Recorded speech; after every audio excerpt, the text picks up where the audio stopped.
at number 6, but because for me, kind of body of work and best wins is a thing. So I had Ruiz ahead of him because Ruiz has been unified heavyweight champion of the world and he's beaten Anthony Joshua, and Joe Joyce has yet to do anything like that. So there's a logic to it. But do I think Joyce would beat Ruiz? Yeah, I do actually. But in terms of the way I do it in my very pedantic anal way, who they fought, Joyce is in at number 6. But he's a hard night to work for anyone, and I know that's a cliche, but he is, because we're all thinking at some point someone's going to hit him clean, catch him with one that he's not set for, like I said, and that he will go down, because everybody does. But it hasn't even remotely happened. No. Not even remotely. We've seen him hurt the body a bit from Bright Jennings. Yeah, to the body a little bit, but other than that, there's been nothing going on there at all. And I've been at those fights against Takam and Parker, and with Parker, there were some people who were questioning, should Andy Lee have let it go on as long as he did, but how could he not? Because Parker was just hitting him with massive clean shots, and you're thinking to yourself, at some point, surely something's going to happen. But it didn't. And that's the fascination about him for me. But it's not like he has to do it that way, because against Dubois he didn't do that. He was a bit more wary of the power, and he didn't do that, and he boxed more. He's not a one-trick pony. He's got more in his locker than people give him credit for. Throw him in with any of them, and you can't be sure what would happen. You just can't. You might have a strong suspicion that Fury would beat him, that Wilder would beat him, that Usyk would beat him, but I would still want to see it.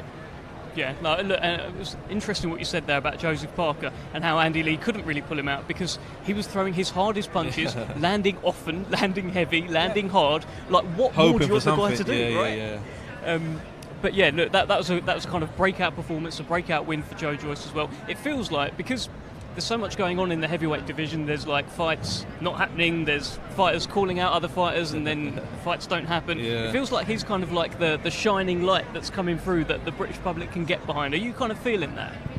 100%. He's got that likeable character as well, and on top of that, he can fight and he's knocking people out. I mean, what isn't there to like about him? And I think if we're looking at realistically, we're not looking at the next Anthony Joshua in terms of outside of the ring, because he's different, and that's what makes him who he is. But there's nothing not to like about the guy. Well, and what's your top 5 heavyweights then? We've got a taste of Andy's there. I'm going to get a solid sort of list from him shortly. I had Wilder above Usyk, by the way. I had Fury, Wilder, Usyk, Joshua, Ruiz. Ruiz / Joyce, as I explained. But I've got Wilder above Usyk because I just think on body of work at heavyweight, Wilder, even though he's lost to Fury twice, has very nearly beat him twice. But most people have got that the other way around. Yeah, it's interesting what you say there, because he's the closest that anyone's come to beating Tyson Fury, who's the number 1. So surely you have to give him credit for that, right? Yeah, I think so, exactly. That's exactly why I've got him at 2. So what are you saying? What's your top 5? I've got Fury, Usyk, Wilder, Joshua and Joyce. Okay, so Joyce creeps into the top Joyce, 5. He's got it, right? Of Hamza Shiraz. I think he's got to. What about the top 5 middleweights in the country? What are you saying, Hamza? In the country, you go Hamza Shiraz. What about the world scene at middleweight? Because it's interesting, isn't it? Because you've got Charlo, who most people seem to agree is probably... He's been extremely inactive, though. Yeah, but he's been very inactive, as his brother has been, as a lot of those PBC guys can be. Golovkin's just vacated the WBA and the IBF, which is kind of an interesting move, maybe with a view to trying to make that fight with Charlo. We've got Alan Canuli with the WBO. I mean, it's opened up a bit, hasn't it? It has opened up a bit, and it's a division that I'm very grateful to be in, to be fair, because I think by the time I get there, by the time I fight for an eliminator or do get there, I think, like you said, the division will be totally open. I think the only one who'll be leading the way at the time will be Johnny Beck, unless he gets beat. I can't see that happening anytime soon, but... Yeah, do you rate him as the number 1, Janibek, then? Charlo as the number 1, right? Then Johnny, because there is no one else to rate, really and truly, right? In terms of sort of disappearing, it's all and there's a lot. I've mixed it with all the boys out there sparring. I understand fighting is a total different thing, so I'm just looking forward to see how it goes, Dev.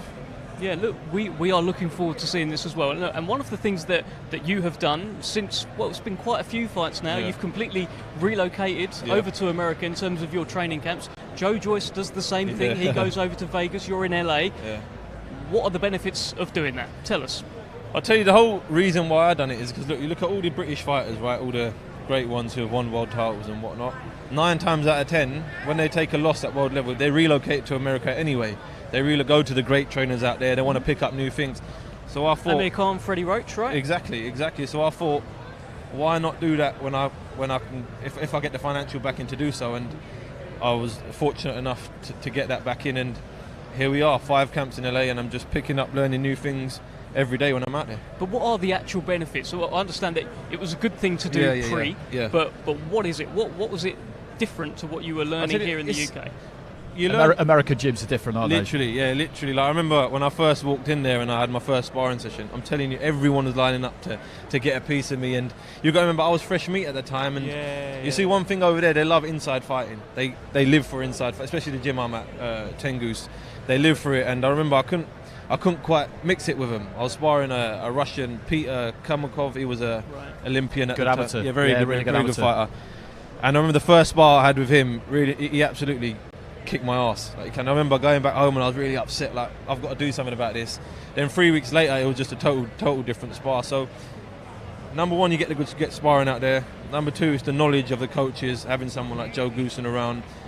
What you learn, as much as you learn inside the ring, you learn outside the ring, how to live like a fighter, how to just study tapes and what to look for when you study certain things. So it's the whole generalization of it over there. For me, it's a lot better.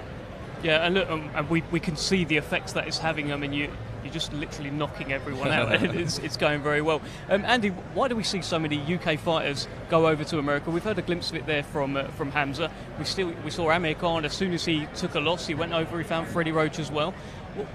Why do you think this is?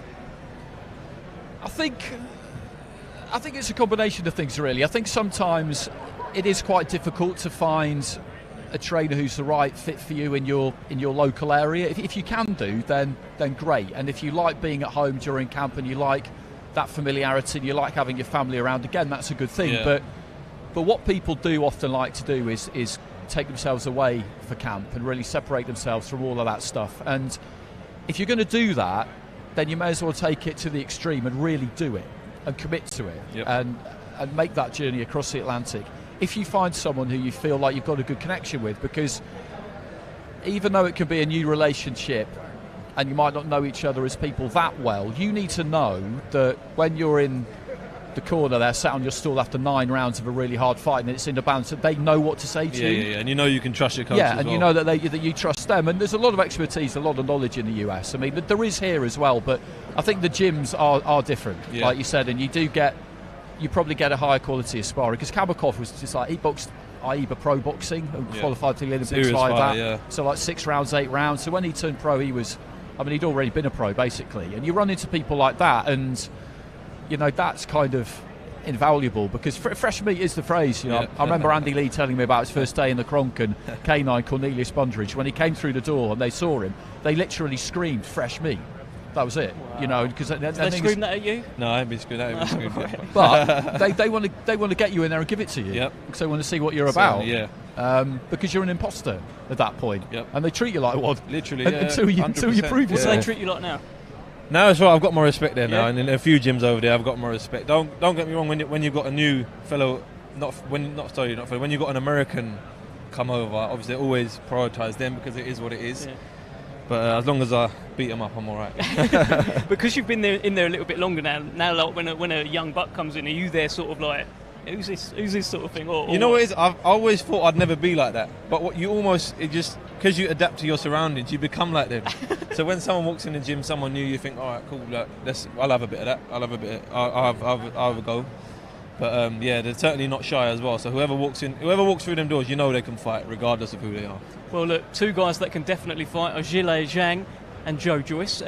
Tell me this. Joe Joyce often says this boxing is a game of snakes and ladders, right? It feels like all of the snakes that Joe Joyce could go down are very, very long. 37 years old. He's worked so hard to get to this position now. Where does Joe Joyce go if he loses this fight? Stakes are high, right? Yeah, I mean, the stakes are really high, because he's mandatory with the WBO, but obviously the WBA and then the IBF come ahead of the WBO unless something unexpected happens, which you can never rule out in this business. So you want to just keep yourself well positioned. But a bit like Dillian Whyte did 2-3 years ago, he doesn't just want to tick over and wait for his chance, because you could be waiting for a really long time. And how do you motivate yourself for fights where you don't have that little knot of fear in your stomach? You could lose. Yep. You know, you could just take your eye off the ball and lose anyway. So I think it's the right thing to do, just to keep yourself on that edge where you need to be. But it's always a risk. I was talking to Mikaela Mayer yesterday, and she was talking about the defeat to Baumgartner and how in one way it's easy to get over because she felt that she won and she felt that it was a career best performance and that she's now better than she's ever been. But her career's gone backwards because of it. So you have got to be, you've got to be careful, and that's why matchmaking and managing a fighter is such a, it's an art. It takes a lot of experience. But Queensberry have been doing this with heavyweights particularly for a really long time. Yeah. And they make very, very few mistakes. Put it that absolutely. way. And that's not just because I'm on a Queensberry stream. That's a fact, isn't it? That's a fact. It is correct. Thank you, Andy. I think I can sense, we're talking about heavyweights, I can sense that there's a massive one sort of behind me. Yeah, I can see him, yeah. I need to sidle out of the way. I think we're going to see a mic swap between Andy Clark. Thank you so much for joining us, Andy. I'll happily give up the mic for this man. Big D in the house, David Adelaide. How are you? What's going on, Big D? How are we? Again, brother. You right, yeah? All good, man. All right. Good, man. How are you? Good to see you. I'm trying. Give us your sort of opening thoughts on what you're wearing, because I love it. Right now, Go we're in the plain tee. I got them Air Forces. You've got to get the custom made Yeah. and I've got the Honor the Gift trousers, HTG. You know what they are? You see, I don't know. I probably wouldn't wear it, but I had to get the salmon pink. Can't nobody pull this off apart from me. You know what I mean? Big D, good to see you. Talk to us you. about this fight. Joe Joyce, Zhilei Zhang. What do you think of it? Good fight for the public. Now this is the thing. It's one of them fights where nobody really wants to take it, because that's why you got to give Joyce his credit, because he takes the fights that a lot of people don't want to take. He doesn't need to fight Zhang. There's so many routes he could have went down, but he kind of deserves it. Joyce is always up for like, what's the word I'm looking for? Questioning himself. Seen the fight he truly is under the bright lights. So I think the public's in for a good one this time. It feels like both of you just sort of see the real fighter in him. There's a dog in him, right? Yeah, that's no doubt. There's a dog in Joe Joyce. Joe Joyce has got a dog that the fighters at Fabio Warding that don't have. You know what I mean? So, well, look, let's talk about that, because I thought, and I'll be honest, I thought you were going to get mandated to fight Fabio Warding for the British title. That didn't happen. Talk to me. It didn't happen, the board made the decision. I can't really go and do or say nothing. It is what it is. It's not the end of the world. Do you know what I mean? There's so many other routes I can go down. Mate, there's things that go on in life that are worse than what's going on. You know what I mean? So I ain't tripping. But of course, it's a bit annoying at the time. You're looking at it and you'll see certain things. And everyone talks about Adelaide's an easy fight. It really don't make no sense. If I was an easy fight, and I'm not trying to sound cocky here, why would you not just take it? If I was an easy fight, I genuinely think Fabio Woodley was like easy money. So it's like, I'm getting paid all that money to come and beat up this bum. Why not? You know what I mean? So quite simply put. You know what I mean? Look, like, if someone's really easy now to go and fight, why would you not just say, you know what, let me just fight him, shut him up. He's got a big mouth, he walks, you know what I mean? He talks a certain way, let me just shut him up, but he's not built like that. Well, look, you pulled up on him, so to speak. It was a kind of pull up, but then it ended with a handshake. And he doesn't understand. I pulled up on him, yeah, and I don't want to go into it, but they were begging me behind closed doors, Adelaide, please don't start no problems. So then it was like, you know what, I'm going to be cool. Do you know what I mean? But if I went in there, like, come on, man. If I wouldn't have been fighting on that Saturday, put it that way. Hamza, thoughts? Listen, it's boxing, isn't it? It's boxing at the end of the day. Like I always say, it's more of a business than it is an actual sport. That's exactly nowadays. it. Yeah. No disrespect. You got YouTubers getting paid more than boxers. 100, yeah. Like, more people watch, I heard, even on the Zone, more people watch Misfits than they do watch Eddie Hearn shows. Mad. But I tell you what, one ethos I live by is hard work can't be denied. Do you know what I mean? It won't be denied. So keep working hard.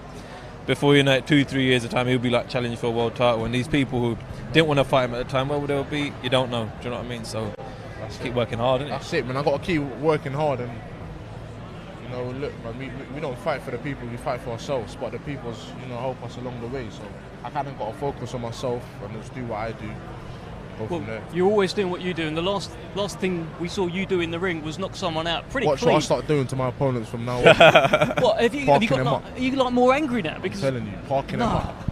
And then you see, we use a saying, is park them up. When the car's in park, it don't move, it's switched off. Done. Park these fighters up. You know what I mean? So that's what I'm going to start doing, parking them up. There's going to be a car park full of just different people. I'm getting quite scared to be honest. I know obviously you're not going to try and fight me or Hamza, I should hope. But yeah, I mean, this is fighting talk. How do you reflect on your last performance? It was a hell of a left hook. It went a little bit viral because I mean, you really, really landed really hard. How do you look back on that one? Yeah, it was good. You know, just about, like I say, I say it time and time again. What I do behind closed doors in sparring, I've got to start doing on a big stage. I mean, Hamza will tell you straight up, he's more experienced than me in the pros. It's one thing doing it behind the gym, it's one thing doing it in the amateurs, another thing doing it in the pros. on the day, yeah. Do it on the night. On the night, And, yeah. That's what they say over in the gym in Tengus. They go, you got all the people who can do it in the gym, but it's the game players. They call them the game players. Yeah. So when the lights, the actions come, or when everything comes, you perform. So that's what it's about. I've seen you say a few times, David, about how you're not one of these internet guys, right? And you know, there's been a few like cartoons being shared, and Wardley and Clark going back and forth. You're not into that stuff, are you? No, I'm not into it because it's just the internet always wins. I'm not into the internet stuff. You know, them people they're always gonna have something to say. So you let the internet do the internet, and you let the people in real life do what they do in real life. So what can I do? What can I say? Well, look, let me pick both your brains on something which is going on at the moment in terms of Daniel Dubois. Yep. Is the mandatory for Alexander Usyk. Yep. That fight has been ordered. Yep. Every time you look across social media, people are saying he's not ready. He shouldn't be taking that fight. There's no way he should take it. Why should he take it, or why shouldn't he take it? What do you guys think? Have the chat. Why not take it? People are saying he shouldn't take it, he's not ready and he's not this and he's not that. We live in a world nowadays where people worry about people's records than anything else. The guys that I looked up to, the George Foremans, Larry Holmes, Ernie Shavers, Ali, Roy Jones, these guys will fight in the best when they're in their best, and sometimes they'll come up short. Mate, records are for DJs. Go out there, perform and enjoy the show. The game's not long, you just got to go and enjoy it whilst you can. And that's just the main thing. Listen, you got to look at it this way. Listen, he goes in there, Dubois with Usyk. He goes in there, gives a good account of himself. Whether he's got the power to knock him out. He has. Whether he wins or whether he loses, it doesn't really matter. To be fair, like once you're at that level as a heavyweight, you're always going to be mixing it. Like look, for example, look at Chisora, for example. Perfect example. I'm not saying he'd go down that route, but nine times out of 10 he's losing his fights, but he's still up there. He's still competitively giving these guys a good run for his money. So I don't think there's no reason why he shouldn't take it. Yeah. And I think he's got a lot more of a chance than people think he has. That's true. Heavyweight game. And if you hit hard, you've always got a chance in there. And Dubois hits hard, so he's definitely got a chance in there. Why not have it? Why not take the opportunity anyways? What are you going to do? Sit back and say, no, let somebody else take the opportunity instead? It's been provided to you. You join the game for these sort of fights. You can't shy away from it now. How hard does he hit? You've done plenty of rounds with Daniel Dubois as well, and how much of a chance do you give him against Alexander Usyk? I suppose every heavyweight hits hard though. Yeah. So, I mean, I've never ever gone in there and then fought anything. So, I mean, but I haven't really fought that with no disrespect to any heavyweight, but every heavyweight has some sort of dig on them. I think when you get to a certain weight, everyone's going to have a dig. So yeah, I mean, I rate Usyk highly, but Dubois seems to get the job done, and Dubois does perform on the night. So one thing I can give to Dubois is he does perform on the night. If he sticks to his game plan and sticks to what he knows, I'm sure he can actually get the job done. Well, look, we spoke to Andy Clark earlier. We got his sort of top 5 heavyweights. We got Hamza Shiraz's top 5 heavyweights. Yep. Are yours just Adelaide, or have you got a top 5 heavyweights? Go on. My top 5, it is Adelaide. But if I got to do the other 5, 6, 7, 8, 9, and 10. Yeah. I'm gonna put Joe Joyce, Tyson Fury. Joe Joyce, #1 heavyweight in the world. Oh, you want me in order. Tyson Fury. I'll give Joe Joyce, Anthony Joshua. Number 4, I'd give to. What about Usyk? No, I think Joe Joyce and I do. I'll give Usyk number 4. I'll give number 5 to Hrgovic. Okay. Who did you guys say? Well, look, I've got to actually throw to Thomas Triber, so I'm gonna swerve this one for now. We're going to carry on the weigh-in here. The weigh-in's about to start properly. We probably need that stage reinforced, by the way, because Zhilei Zhang is a monster. Joe Joyce is a monster as well. And we're going to throw over to the beginning of the weigh-in to Thomas Treiber.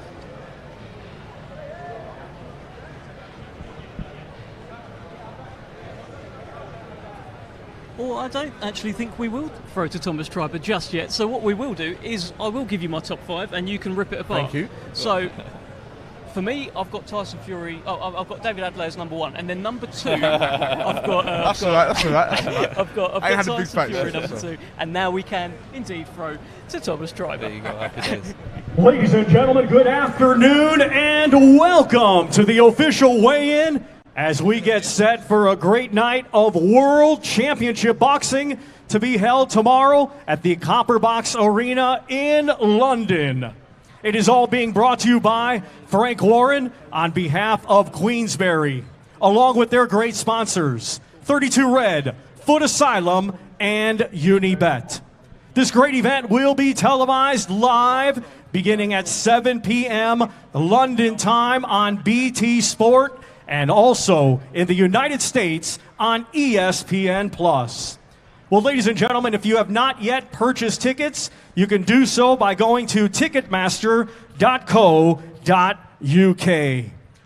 Well, we are going to begin the weigh-in process this afternoon with a title bout. It is scheduled for 12 rounds, and it will be for the WBC International Silver and Commonwealth Lightweight Championships. We will first welcome to the scale, he is the challenger. He comes to us from Chennai, India. He brings an undefeated record with 10 wins. 2 of his 10 wins come by way of knockout. Ladies and gentlemen, please welcome Karthik Satish Kumar.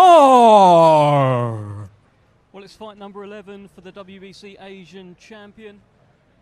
Lauded in India when he won this title. He's taking on Sam Noakes on Saturday night. He's 10-0.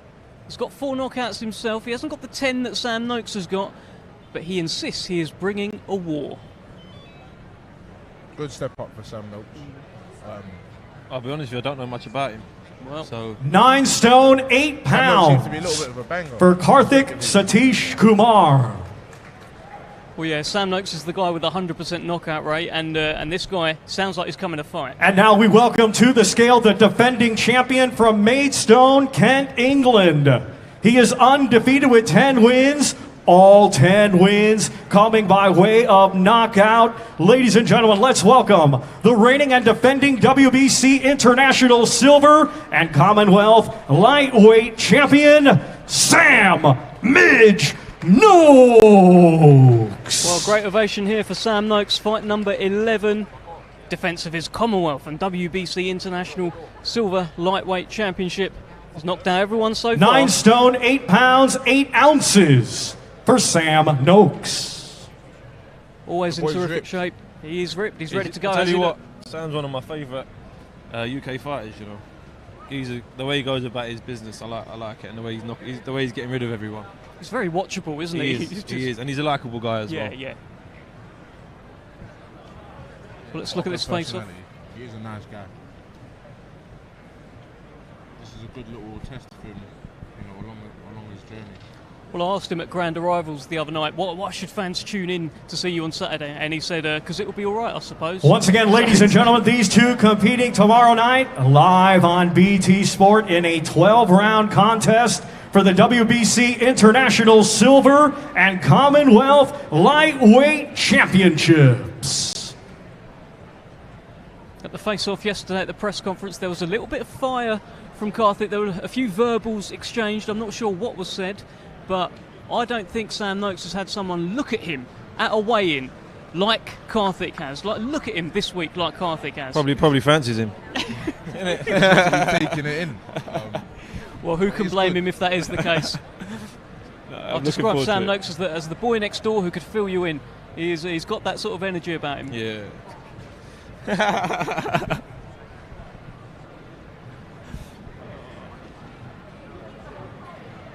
Well, I'm not sure we're going to grab a word with Sam Noakes, but the weigh-in is going to continue here at Spitalfields in London. That's the hardest time to speak, after a weigh-in. Yeah, I don't know, not for you maybe, but yeah. For me, it's alright. I know. For me, I'm just like, yo, let me eat. Yeah. I remember last time Dev grabbed me from after my thing. I got there and I was like, I didn't know what to say. I looked at Dev. I was like, yeah, I'm good, man. Yeah, safe. Let's go. I think I gave you the most dead questions as well. It was just like, so how you feeling? Yeah, literally. Worst question to ask a fighter on fight week, let alone the day before, is how you feeling? Oh, are you ready? Are you ready? Are you ready? That's the worst question. Yeah, to ask. I mean, yeah. So, well, in that case, look, we've just had a little conversation there about potentially dead questions that you ask fighters after they've weighed in, and the generic one is, "How you feeling? Are you ready?" Well, I actually want you guys to ask the questions this time. Like, what would you like to be asked? So, say we get, Joe Joyce in. He's just like, actually no, because he didn't have to make weight. Yeah. But say we get Denzel Bentley. Ladies and gentlemen, we continue the weigh-in process. Our next two combatants to the scale competing tomorrow night. I'll probably just wish him luck. 12-round contest. Get some food in you. It will be for the British Middleweight Championship. First to the scale, the challenger, coming to us from Scotland. His professional record, 18 wins, just 1 defeat. 7 of his wins coming by way of knockout. Let's welcome Kieran "Chopper" Smith. Well, here comes Kieran "Chopper" Smith, moving up from super welterweight to middleweight. He says that it is his time. The only loss that he suffered in his career was down at super welterweight to Troy Williamson, but now he is gunning for that British middleweight championship.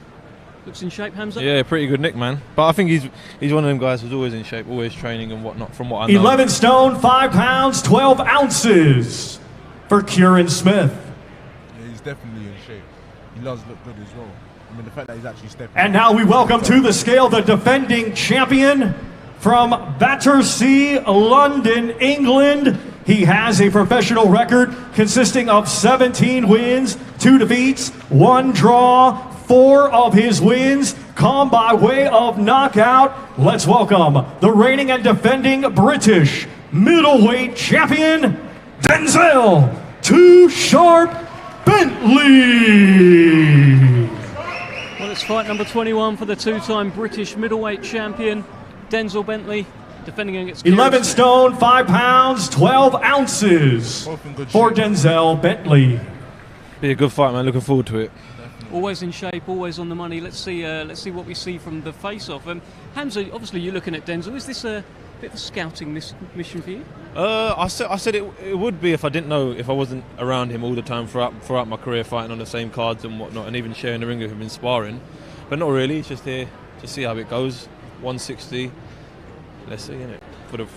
For the British, whether we fight next or whenever. It's alright. I'm looking forward to it. Okay, look. It's a great fight. As long as there's no animosity, it doesn't seem like there's any animosity there. Well, what between Hamza and Denzel? Yeah. Can we create some? I don't think there would be though. You naturally got to have that, innit? You can't force it. You can't force it. You know what I mean? If you don't like someone, then it's there or it's not. Yeah. Once again, ladies and gentlemen, these two competing tomorrow night live on BT Sport in a scheduled 12-round contest. It will be for the British Middleweight Championship. Smith's slightly taller. Yeah. But I suppose it doesn't really matter when it comes to actual height. It's serious business when you got the black Air Forces on, bro. That's exactly it. I'm hoping the camera pans and we can see them. But I mean, both guys look serious from what we can see here, and we're going to hope to grab Denzel Bentley for a brief chat where I'll probably just get Hamza to ask him a couple of questions. Don't know what I'm going to ask him, but could be good. Well, how are you feeling? You ready? Yeah. Innit? What else is to ask? The same dead questions. What are you going to eat? You want to go for some food, bro? Big D, who wins out of Denzel Bentley and Hamza Shiraz? What are you saying? Good fight. I think they both got different Put him on the attributes. spot. But we're right on the spot. They both got different attributes, so it's a very good fight. I think it's one of the British fans are going to be in for a good time. Navigated that pretty well. Who do you think wins? I don't know, mate. Couldn't tell you. He's asking for a question now, do you know what I mean? Denzel, Too Sharp Bentley, please come in. Come in, how are we? Zip up the hoodie. Right, and What's going on? We've been talking, right? We've been saying things like, after weigh-ins, people always ask the most dead questions, right? Like, how you feeling, how you feeling? So I'm actually going to ask Hamza to ask you a question. To be fair, Brew, I don't have a question to ask you. All I'm saying is just good luck for tomorrow and go about your business. No, thank you, man. I appreciate it. What do you think of this fight, Hamza? No, like I said, it's a good fight. It's a great fight. Like I said, I don't think it'll be much of a challenge for Denzel, to be fair. But Kieran Smith has got nothing to lose, and you can't overlook anyone in this sport. What did you make of the face-off? What did you see in that man's eyes? You know, he says it's his time. He says he's coming to win this week. What do you make of it all? I don't make nothing of it. All that stuff don't mean nothing. That's just talk. You know, you got to big yourself up and you got to be confident in yourself anyway. But Hamza said it's not going to be a challenge. There's always a challenge. There's always a challenge. This guy's hungry. He said he's been working his whole life for this. So that's the challenge in itself. So I got to make sure that he don't achieve his dream on Saturday night, and that's a challenge in itself. David Adelaide's looking like he wants to ask a question. I see you. No, I can see you ready though. I can see you're jittery. I know Ready, the bro. feeling when you're just ready to let your hands go. So Ready, that's what it is, bro. Tomorrow night you just gotta go out there and have some fun, man. And you already know your hands are gonna do the talking. Definitely. Final prediction. Tell us what's going to happen tomorrow night. Denzel Bentley by KO. Okay, couldn't make it any clearer. Go get some food. Ladies and gentlemen, our next two combatants to the scale competing tomorrow night in a scheduled 6-round contest, and it is an international heavyweight bout. First to the scale, he comes to us from Kharkiv, Ukraine. He brings a professional record consisting of 9 wins, 12 defeats, 1 draw, 6 of his 9 wins coming by way of knockout. Ladies and gentlemen, let's welcome to the scale, Konstantin Dangerous Dovbyshchenko. Fight 23 for the 31-year-old Ukrainian who is tasked with challenging Moses Itauma to go longer than a minute. 17 stone, 3 pounds for Konstantin Dovbyshchenko. I suppose this is another one. Next to the scale from Chatham, Kent, England. He had a stellar amateur career, now undefeated as a professional with 2 wins. Both of those wins coming by way of knockout. Let's welcome to the scale, Moses Itauma. Terrific ovation here for Moses Itauma. Fight number 3, unbeaten as an amateur. You don't see that very often. 18 years old, could be the future of the heavyweight division. 17 stone, 9 pounds for Moses Itauma. He seems to be dealing with it well.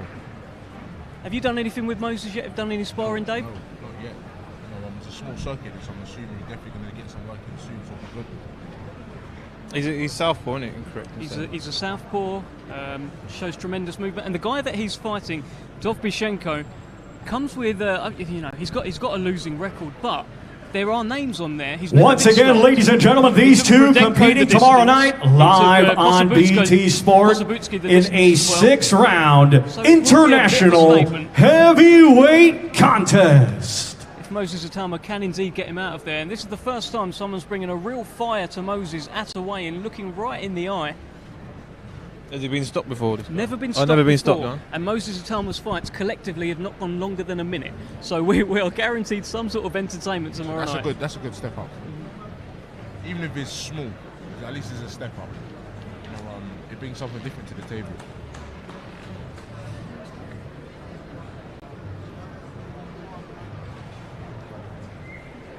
Well, there he is, Moses Itauma. Ladies and gentlemen, at this time, we are going to weigh in our main event participants. They will be competing in a scheduled 12-round contest, and it will be for the WBO Interim Heavyweight Championship of the World. We will first welcome to the scale, he is the challenger. He comes to us from Shenzhou, China, and now making his home in Bloomfield, New Jersey. He brings a professional record consisting of 24 wins, just 1 defeat, 1 draw. 19 of his 24 wins coming by way of knockout. Ladies and gentlemen, let's welcome Zhilei Big Bang Zhang. Good contender, Zhang. I heard some things about him. Yeah, very good contender. He's at the end of his career, but he still seems to be dangerous, which He's got that big bang, that's the thing. Exactly that southpaw backhand. Let's see how he looks on the... Definitely a unit, isn't he? He's a unit, Hamza. 19 stone, 12 pounds for Zhilei Zhang. 19-12 for Zhilei Zhang, and you can tell he's an absolute unit. Now we welcome to the scale the defending champion from Putney, London, England. He had a stellar amateur career, and now as a professional, undefeated with 15 wins. 14 of his 15 wins come by way of knockout. Ladies and gentlemen, here is the reigning and defending WBO interim heavyweight champion of the world, Joe the Juggernaut Joyce. Wow, an absolutely tremendous ovation for Joe Joyce. Fight number 16 for the Juggernaut. I can see some abs poking through there as well. He looks lean, he looks ready to go.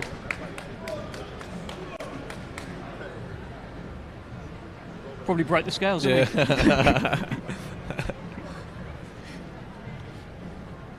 It's funny because Joe doesn't look physically big, but he weighs a lot. You look at his actual torso and... It's the Have density, you ever sparred isn't him? it? Yeah, it's not real good luck. Good shape, man. 18 stone, 4 pounds. 18 stone, 4 for pounds. Joe Joyce. It's around the same sort of weight that Joe Joyce came in against Daniel Dubois. It's much lighter than what he came in against Joseph Parker. Joseph Parker is 19 stone 3, so he's done a bit of weight here. He was his career heavy last time. Very interesting. Once again, ladies and gentlemen, this our main event tomorrow night, live on BT Sport, scheduled for 12 rounds, and it will be for the WBO Interim Heavyweight Championship of the World. Salas is a character. He really is. That's what I was saying. The coaches are posing for the photos as well. But look at this though, you can see in the They're gonna eyes, face off as well. It's been a friendly build-up, but there'll be nothing friendly in that stare. I think this is going to be one of Joyce's first fights where his opponent comes in heavier than him, right? Yeah. So this is interesting because you know Joyce likes to walk people down and whatnot. So it'll be interesting. At the same time, we can see Joyce can box. You saw it against Dubois. So what Joyce is going to come in tomorrow, we don't know. I think there was sort of a half attempt at a handshake there from Big Bang. Joe Joyce didn't quite see it. Almost a kind of awkward exchange there. Yeah. But always awkward we're used to One of them those. semi ones, isn't it? We're used to that with Joe Joyce. They are the ones we're used to when it comes to Big Juggernaut. But interesting there on the weight. So he has come in, I think it was around 18 stone 3, 18 stone 4 against Joseph Parker. He was at his career heaviest. So what does that tell us? Big D, I mean, you'll have something to say about that. He's come in almost like kind of like a stone lighter than what he did in his last fight. What does that tell us? I think we're going to expect Joyce to move. He knows Zhang likes to plod his feet and whatnot, so it'll be interesting. We know Joyce can box. We saw it against Dubois, and we know he can walk opponents down. So Oh my We'll see. goodness There he me. is, size of the Look at fella. this. Well, Big Jugger, let's get you in the middle here. Big Juggernaut, you were around a stone lighter than what you were against Joe Parker. What's the plan here? It's I had an early camp in Vegas, like a pre-camp, and I've been like very disciplined with my diet and stuff, and you know, plenty of good training with Larry Wade over there and Salas.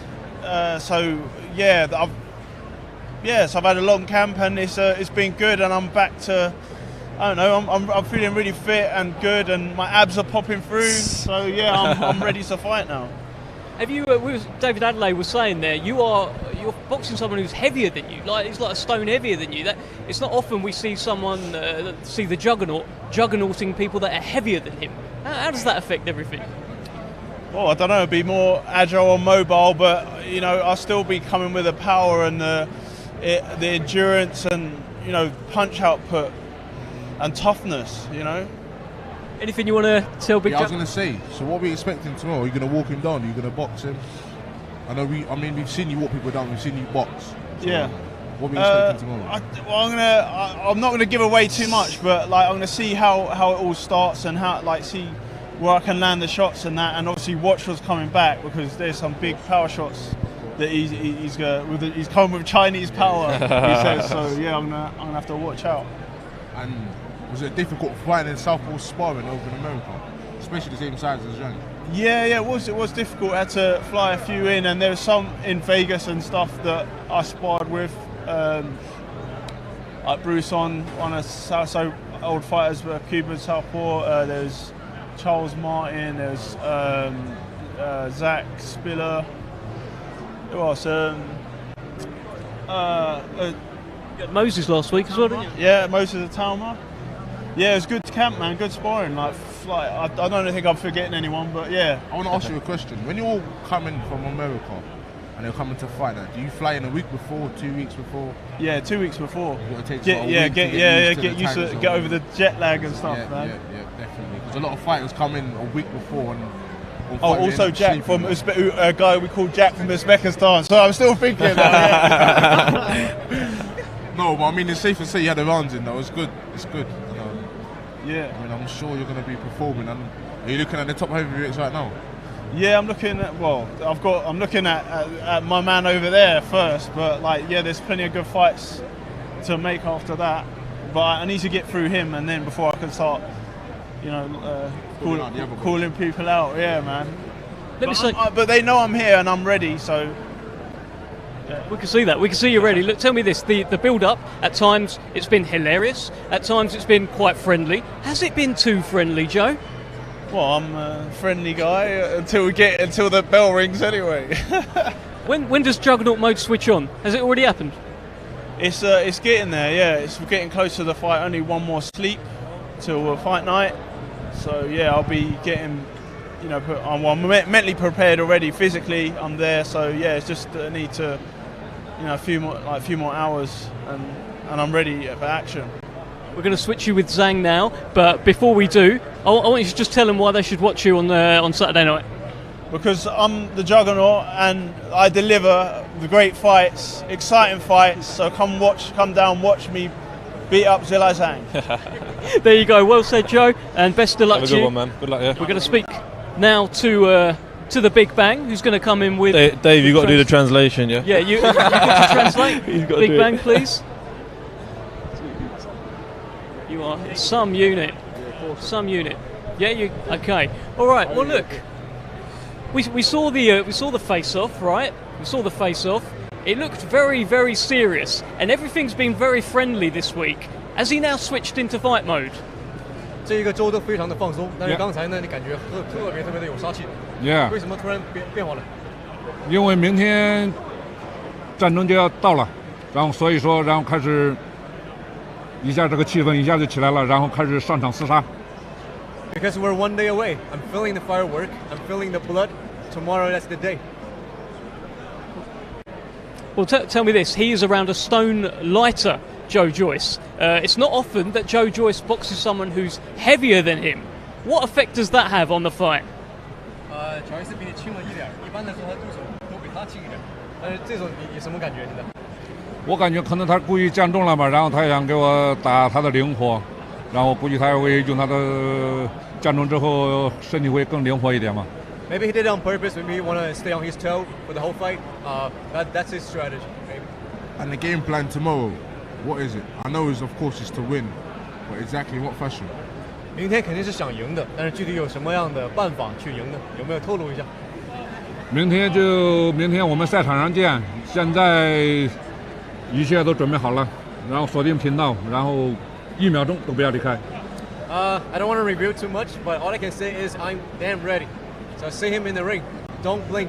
Don't stay away from the TV. 1 second, fight will be over. Oh, so I think I want him to speak for me in my next fight. Well, look. We talked a lot about what could happen when this fist lands on Joe Joyce. Now I want you to think about it. And what do you think will happen when the fist lands on Joe Joyce? 以前都说挨了一拳，他挨你一拳什么反应？现在说说，如果是这一拳挨到他下巴上，他什么反应？ The size of my face, that size of my head. 应该看他什么反应，我也想看看他明天到底什么反应。I really want to see what his reaction would be. 这是个铁榔头。This is an iron hammer right there. I think he believes in it as well because I mean you can see the belief when he's talking. I think the public is going to be in for a good fight tomorrow night, most definitely. Joe Joyce brings it, Zhang brings it. It's going to be a big fight. they're both going to be in the centre of the ring, letting their hands go. We can't wait for it. Give us your final message, please, in English if you like, as to why people should tune in on Saturday to watch the Big Bang against the Juggernaut. Let them know. 可以用英语说最好了哈，说一句粉丝想看到什么，或者我跟粉丝有什么说的，或者跟他说一句都可以。See, Chinese power again. No translation needed. Thank you so much, Zhilei Zhang. Thank you, Kurt, as well. Thank you. Have a good one, man. Fantastic. Look at the size of him. Goodness me, thank you. The Big Bang. We've had a chat with him. I mean, the guy's a monster, right? You're a heavyweight. He was bigger than you, right? Yeah. Both. I mean, what is he? He's about 6'6". 6'6". It's not often you see Joe Joyce and Zhilei Zhang. It's not often you see them have to look someone directly in the eye. They're both absolute lumps. They're both big boys. And it's interesting to see. And like I said, the thing is with Joyce, when you look at his torso, he doesn't have a big torso. He's not the type that has a big chest, he doesn't have big arms. He's more athletic than I thought he was, to be fair. Joyce is actually a heavyweight. You look at his bum and his legs, no homo, he's a big guy, do you know what I mean? So he's a solid heavyweight, he's a solid heavyweight. So you can tell this is the sort of way he kind of walks around that. Like he said, he'd been in camp earlier than usual, so he was really getting the work in with his team. And Joe Joyce has got an engine on him. Look, he's got that engine. Let me ask you this though, right? We're talking about how he's lost this weight, okay? So he's about a stone lighter than what he was against Joseph Parker. He took flush right hands from Joseph Parker. Joseph Parker's best shots. Now, if he's got a stone less on him, does that mean he could get hurt finally by somebody in one of these fights if he's walking around at this weight instead of the old weight? I don't really know about all of that, I'll be honest, because I see people saying them sort of things, and for me personally, I don't know if a fight would really see the difference. When there's a stone and you weigh that much, I don't know if there's a difference. I think if you're 11 stone and you're fighting at 10 stone, it might be a difference. Yeah. But when you're 19 stone and you're fighting at 18 stone, I don't think it's going to be a difference. And Joyce is in Joyce's actual DNA to take them sort of shots. So it's got nothing to do with weight and whatnot. You know, some people have that built in and other people just don't. Joyce has a built in, so you know, we know we can take a shot. So I don't think that stone will really make that much difference. I think if anything, it's more of a benefit for him, especially fighting someone the size of Zhang as well. So it all depends on what his game plan is, isn't it, at the end of the day? So I think going by his weight, I think common sense would suggest that he's going to try box a bit. Do you think we're going to see a faster Joe Joyce? A lot of people say that he's slow. People have called him Slow Joyce over the years and things like that. Joyce isn't the fastest heavyweight, but he's got good timing. You see how Joyce lets his hands go and he doesn't really show shots. There's times when Joyce kind of sets his right hand up with a jab, and then he whips one over the top. And you see that he gets it done. And then that's clear to see. And it's good. It's clear to see because everyone loves BT. It shows. You know, was that Wardley? But it's clear to see because he always lands it. He lands the overhand rights on the top. If he was slow, he definitely wouldn't be landing them sort of shots. So I mean, look, there's something that people know behind closed doors that the public don't know. That's why Joyce is so avoided. Yeah. But I can't remember, he's paved his way. He's kicked the doors down. Nothing was given to him, so he can't be denied. You know, goes back to what we were saying, isn't it? Yeah, about exactly. As long as you work, you know, people are always gonna have something to say. And like I say, man, we live in a world where everyone has access to an opinion now. So the people that are always ridiculing and likes calling Joe Joyce slow and whatnot, he seems to always get the job done. Yeah. You know, he was the underdog going into the Dubois fight. Yeah. He wasn't flustered whatsoever. He didn't care what the public had to say. You know, him and his team believed in him. They had that confidence in him, and I mean, his career's just been progressing ever since. So he's climbing up the ladder and he's building. Is he becoming the boogeyman of the heavyweight division? You said there, like, he's going to be avoided. I mean, I can't imagine there's a huge queue of people who just like, yeah, all right, I'll fight Joe Joyce, unless there's, you know, he's the interim champion now. Maybe when he's world champion, it will be different. People would want to fight him, but right now, like, it's a bit of a boogeyman. Now, what do you think? I think they do the risk to reward sort of process, and they probably just think, especially all the champs now, he's a hard night's work. Yeah. Ladies and gentlemen, we continue with the weigh-in process. With two combatants competing tomorrow in a scheduled 6-round international welterweight contest. First, we will welcome to the scale. He comes to us from Sofia, Bulgaria. He has 15 professional bouts to his credit. Ladies and gentlemen, let's welcome Georgi Babyface Velichkov. Well, here is the man they call the Babyface, 22 years old from Hungary.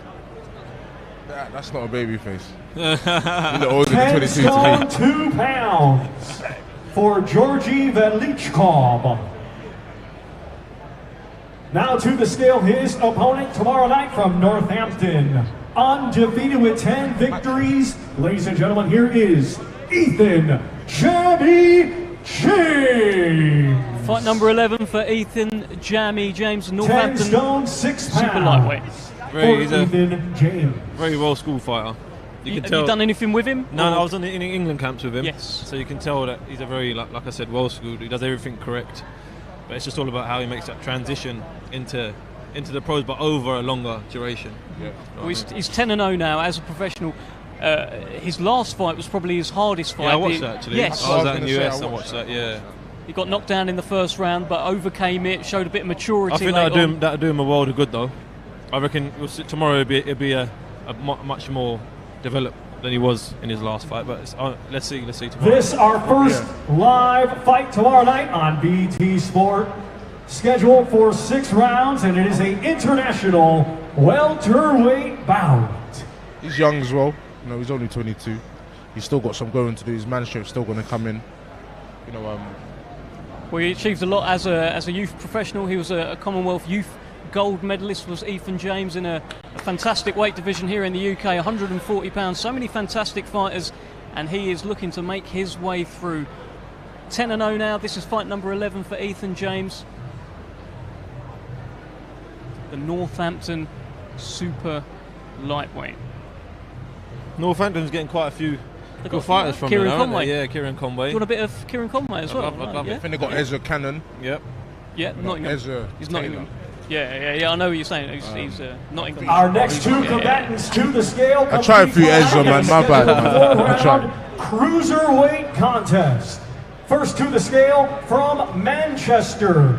He has 111 professional bouts. Ladies and gentlemen, let's welcome Daryl Sharp.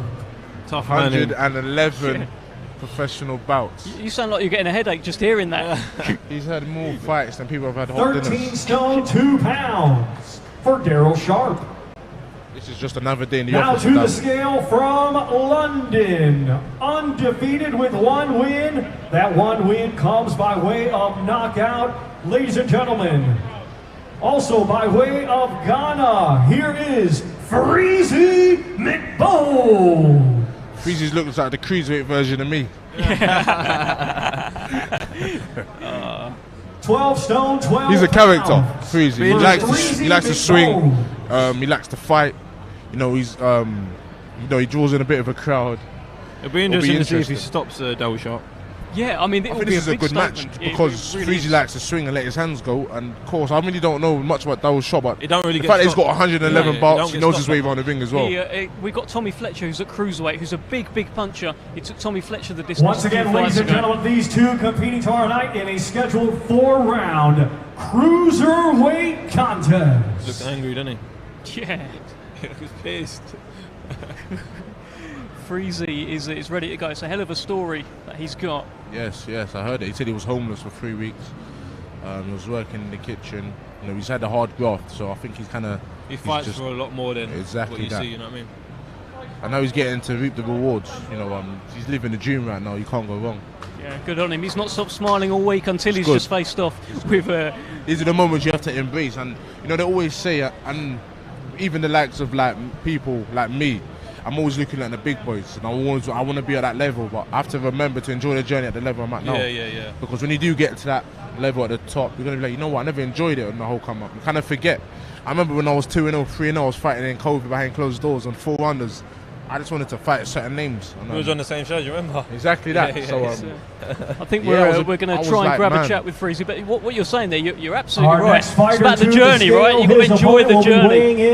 At a later it must be incredible for Freezy McBones from where he's been to where he is now, up on that stage, all these people.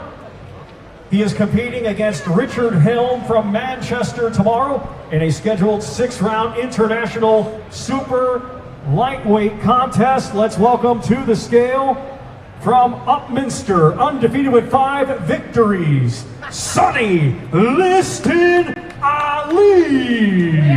I'm looking at you guys. You're both smirking, saying, "Is that his real name?" It is his real name, David. I grew up with Sonny. Yeah, so it's his real name. Yeah. We boxed the same amateur club together, 5-star. We was good mates, man. It was really good mates. Yeah. What's his surname? Ali. Go on, Hamza.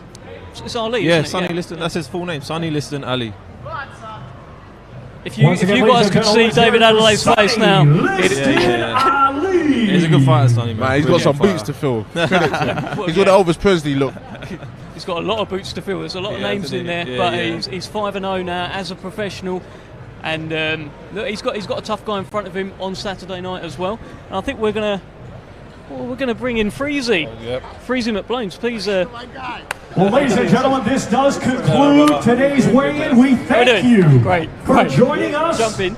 Again, this great event tomorrow night being held at I'm gonna ask you the classic question of how you're feeling, but for you, it must be so different from where you've come from, the journey that you've been on to be here today. How are you really feeling, Freezy?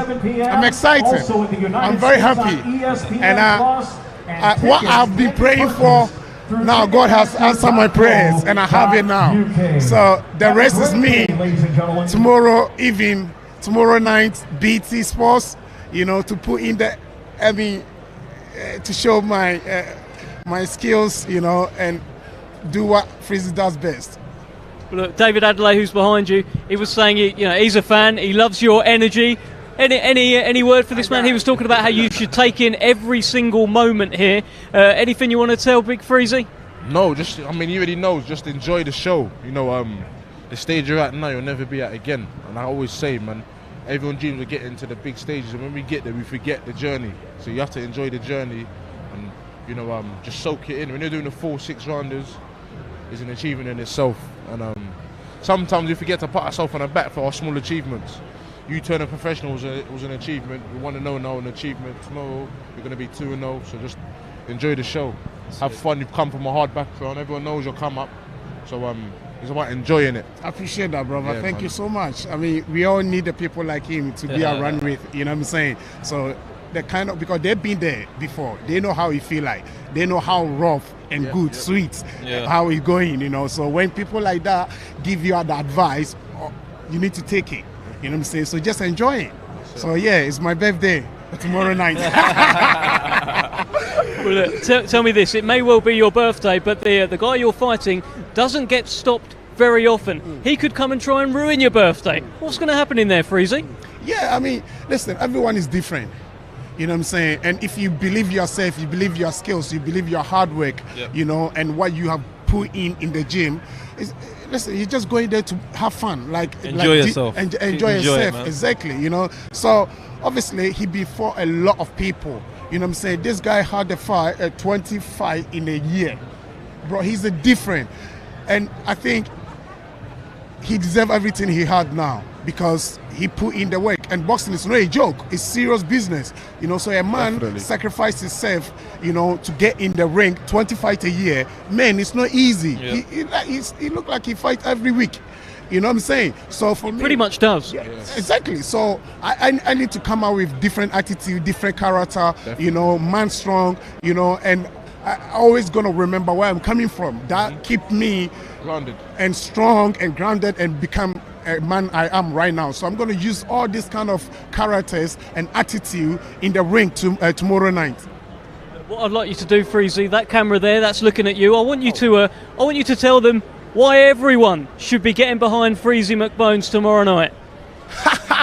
Okay, he's the champion, right? Freezy McBones, and he's been Freezy. I've been waiting for this opportunity for a long time, right? 3 years, no fight, and now I'm here. Last month, I had my first professional debut, and now I get the thing I've been praying for. God has finally answered my prayers in BT. So watch me and support me, and I believe my people in the back home Ghana, most of them are watching me live, half of the country, because they're like, no, our brother is fighting on BT. We are gonna stop what we're doing to support him, you know. So South London, Ghana, London, and the whole world, around the world, keep on and tuning in on BT, you know what I'm saying? So we are here, baby. It's Freezy time, champ. Let's go. Well, there we go, Freezy. Wonderful speaking to you, and we will see you tomorrow night. Final fist bump there, or handshake. Just a reminder, I know you said BT, he will be live on the Queensberry YouTube channel. He's one of the 3 fights that we've got on the Queensberry YouTube channel tomorrow. From around sort of 5:15, we will be live. Freezy McBones against Daryl Sharp is one of those fights. Guys, how are we feeling? How are we feeling after this weigh-in today? What do we think of Joyce and Zhang and everything? Tell us. It's good, you know. It's good to be just involved in the sport. You know, you look at the build-up and the weigh-in. You know, you see people are excited. People want to tune in and see who's going to win. You know, of course, they're all a lot more mellow than a lot of fighters and a lot of weigh-ins. Probably more mellow than I would be all the time. But I think the fighting does the talking with Joe Joyce and with Zhang. It's going to be interesting main event. We know Zhang can bang, and we know Joyce can take a hit, and Joyce has got an engine. Zhang's last fight, he gassed out at the end. What's it going to be like in the last couple of rounds? Joyce might pick it up. Zhang might have worked on his fitness. It's going to be a good fight. You've got Freezy, you've got Denzel Bentley, you've got Moses Atoma, you've got Sonny Liston Ali. Yeah, and you can't believe that still can't believe it. Yeah, so it's going to be. It's a great show, and I can see BT are sniffing around you. They want to grab you on their stream. Of course they do. I think we're probably going to have a little swap over here. So Big D, thank you. Pleasure. Can we fist bump, or are you going to leave me? Do you want me to say something? Just say something. Go on, whatever you want to say. Tune into BT Sports, the home of boxing, especially when you got people like me on it. David, Adelaide, ladies and gentlemen. Hamza, let's shuffle up a little bit. I think we're going to get Raven Chapman in. Yep. Hello, Raven, hello. how are we? I'm good. How are you, Raven, Dan? Hamza, Raven. Yeah, I'm good. You? Very well, thank you. Good. So you are joining me on co-commentary tomorrow yeah, I'm excited. for the 3 undercard fights. Excited? Yeah, good. Good times. Good for us. A little bit of a new experience, isn't it? I've not commentated before yet, so warm me up into the BT show later on. Should be good. Look, tell me what did you make of the Joyce Zhang, the face-off, the weights? What's your kind of read of the whole thing? Yeah, they both look pretty calm. They both look up for it. I think it'll be an interesting fight. It's an exciting one, and you know, Zhang's not been around in the UK scene much, but we know he's a silver medalist at the Olympics, just like Joyce is. He's got a very good chin and he hits hard as well. Yeah. So I think it's got all that combination for a really good fight.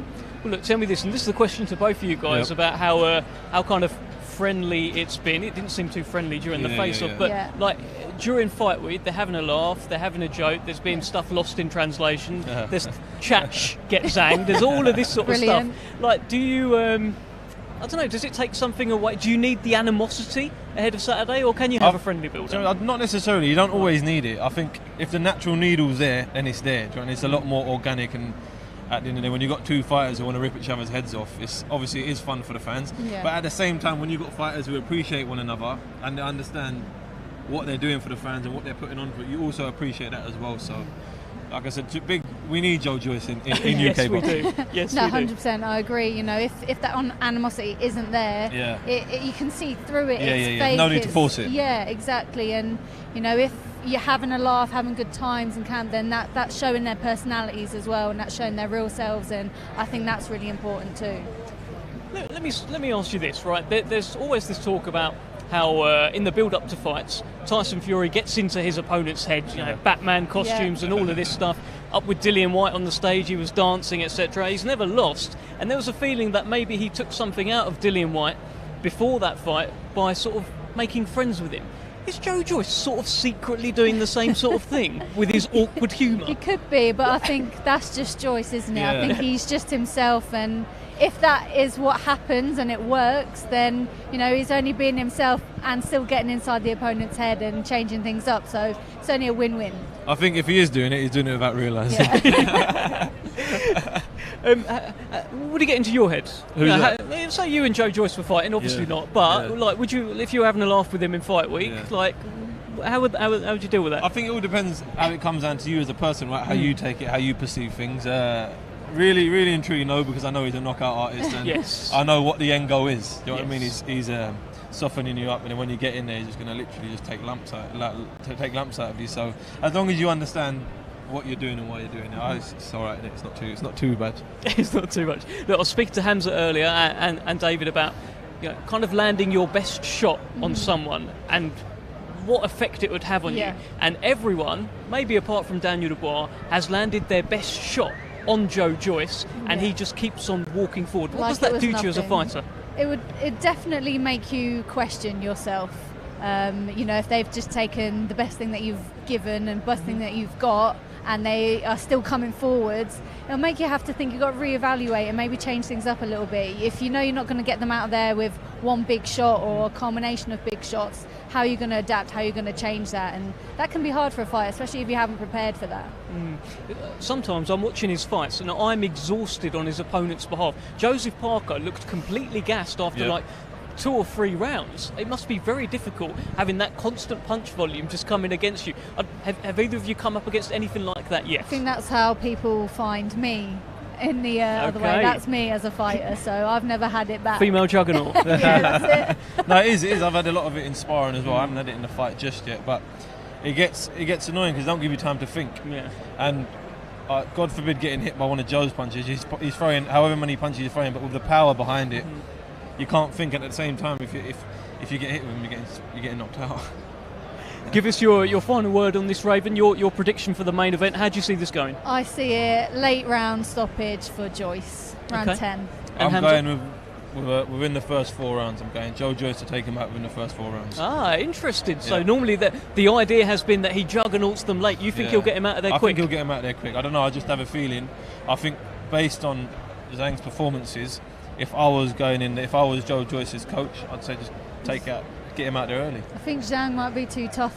Yeah, he could be. He probably might be, because when it comes to my boxing predictions, they're terrible. You would never think I'm a fighter. But if I was Joe Joyce's coach, I'd just try. It's almost like the element of surprise. You know what I mean? Surprise attack, and just try switch things up. He's got the engine to, if it doesn't work, to go the long distance anyway. So why not? Just before I let you both go, there's obviously a British middleweight title fight, and you're in and around that picture as well.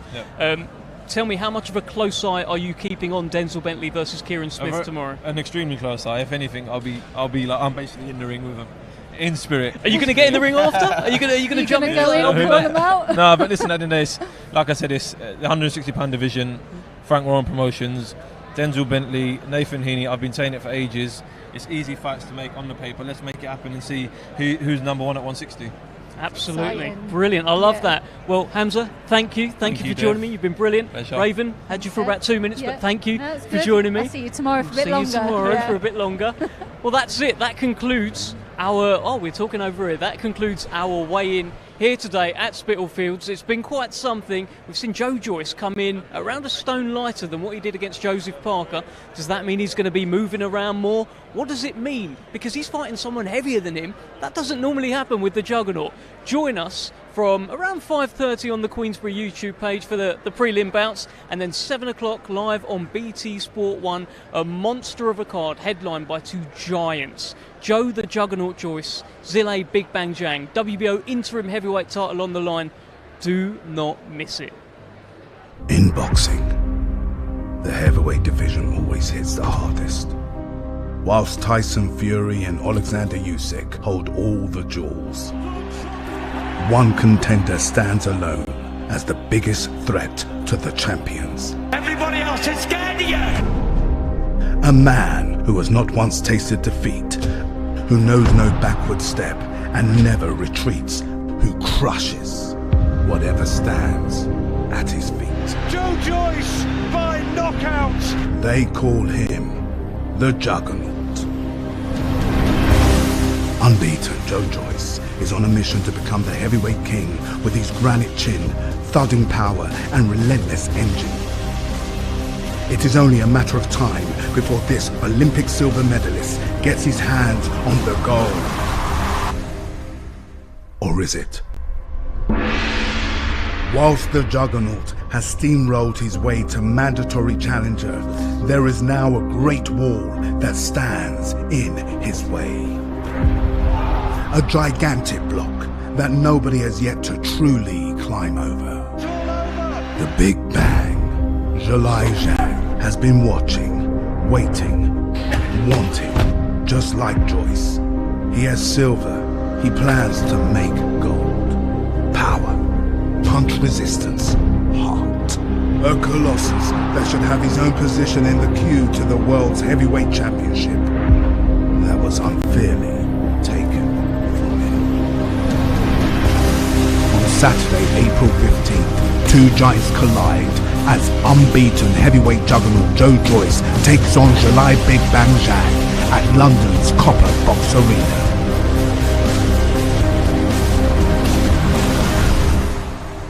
Only one giant will be left standing.